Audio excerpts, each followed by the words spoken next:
Hi, I'm Jamie and I'm a parent. And I'm Glenn and I research video games. Welcome to this episode of Great Games, Better Brains. Remember last time we were talking about serious games and you were a little bit confused? Yeah, I wasn't quite sure what those were. We're going to talk more about serious games in this episode of Great Games, Better Brains because a lot of people don't know a lot about serious games and they've never heard of them. And I want to share one particular serious game today and some of the research behind it so that you start to maybe understand a little bit more about how powerful serious games can be. Because I still have some questions. Okay, what's one? Is there a certain age range that they're more geared towards? Because, I mean, is it let's say I have an 8-year-old. Yeah. I mean, is it going to be too much for them right now, or is it going to be better for my 12-year-old? Yeah, that's a really good question, and there are serious games designed for all age levels of kids. I've seen serious games really designed for elementary, early primary age, all the way up to high school, and obviously serious games designed for adults as well. It's interesting when we start thinking about serious games and why they're so effective, and I actually heard a woman from the Institute for the Future, which is a great name, by the way, Institute for the Future. Wouldn't you like to work there? Jane McConnell is a researcher and a game developer at the Institute for the Future, and she was at the TED Talks a couple weeks ago in February.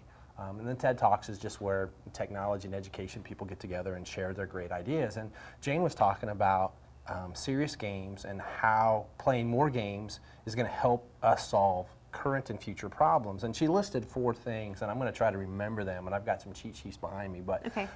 She talks about a couple things. One is urgent optimism.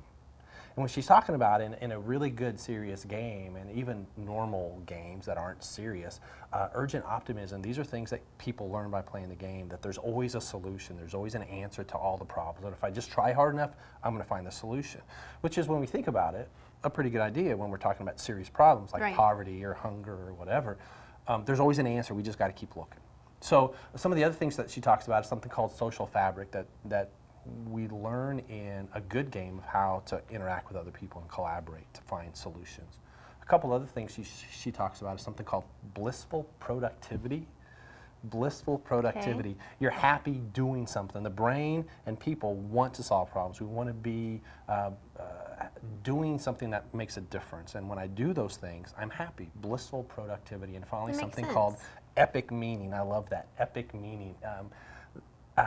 When you play a really good game or a really good serious game, you learn something called epic meaning, that I can make a difference. I can have an impact, and not just a difference, but an epic difference. I can make a huge difference in the lives of some people by playing the game and learning about that particular thing. So those are the 4 things that Jane talks about from the Institute for the Future about how games can teach us things to solve problems that are currently unsolvable. Well, and they're ongoing. Right. I mean, these aren't going away anytime soon. No. And to properly teach our kids, we're going to need these skills. Yeah, it's another way to use games, which really are powerful learning tools to help address serious issues. And it's interesting, I actually just learned yesterday about a game that has come out by a group called Heifer International. And I'm not sure if you recognize Heifer International. It's been around for a long time. It's a young cow. It's a young cow. Heifer is a young cow.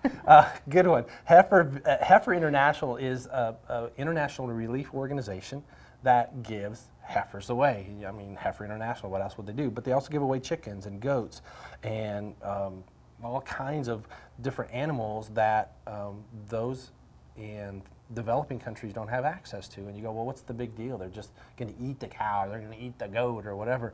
And the answer really is no.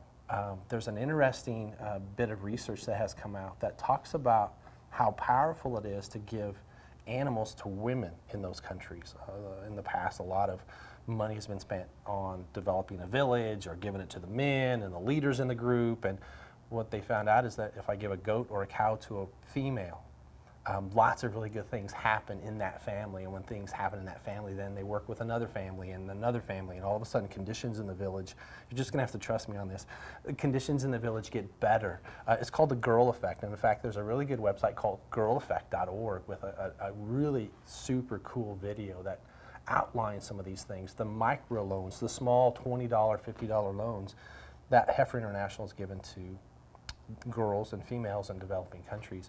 So Heifer International has created a website called Heifer Village, and The girl in this game, and it's a girl, 13 years old, has to go out and solve some problems. And eventually what happens is, and I won't ruin it the ending for you because I know Okay. you're going to go out as soon as we're done and play this, but the basic idea is that she is trying to figure out a way to afford a goat so that she and her family can make a little bit of money so that she can go to school. And so as the player in the game, as that 13-year-old girl, you have to go through and solve all those problems and get a goat or not get a goat. And But my family depends on it, so I'm you going to better- have to get one. You better find a way to get a goat.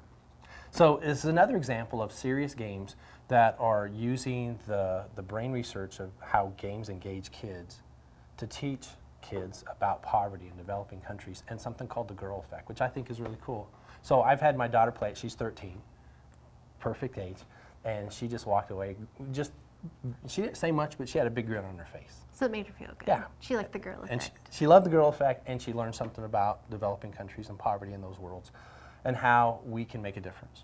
So you saw the blissful effect and the Epic meaning. epic meaning. All of those things that Jane's talked about. So go out and do a search. Heifer International is actually at heifer.org. Girl Effect is at girleffect.org. And you can just do a search for Heifer Village, Nepal, and you're going to find the Heifer Village game online. So thanks for joining us on this episode of Great Games, Better Brains. For more information, visit mykidstturn.com. See you next time.